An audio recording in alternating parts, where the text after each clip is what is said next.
வணக்கம் எல்லாருக்கும். நீங்கள் பார்த்துட்டு இருக்க வீடியோ வந்து ரூஃபில் பார்பனிங் பண்ணிகிட்ருக்கோம். சைட்டு லொக்கேஷன் வந்து பழவேற்காடு. இதுக்கு இன்னொரு பிடிக்கிறதுன்னு சொல்லுவாங்க. பீம் லே பண்ணி முடிச்சாச்சு. நெக்ஸ்ட் மெயின் ராட் லே பண்ணிகிட்ருக்காங்க. அதான் கிராங்க் பாரு.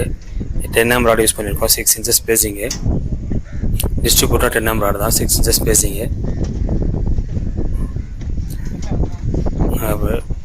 ரெயின்ஃபோர்ஸ்மெண்ட் லே பண்ணுறதுக்கு முன்னாடி ரூஃபோட ஷட்டரிங் வந்து லெவல் பண்ணியிருக்காங்கன்னு செக் பண்ணிக்கணும். அதான் நாங்கள் பண்ணியிருக்கோம். பண்ணதுக்கப்புறம் தான் நாங்கள் வந்து ரூஃப் ரெயின்ஃபோர்ஸ்மெண்ட் வந்து லே பண்ணியிருக்கோம். அந்த கிராங்க் பார் பார்த்தீங்கன்னா இன்னொரு ரூமில் வருது. அது லே பண்ணுவாங்க இனிமேல் தான். இப்போ பார்த்துட்டு இருக்க வேண்டிய வந்து ரூஃப் காங்கிரீட் போட்டுட்ருக்காங்க. ரூஃப் காங்கிரீட் போடும்போது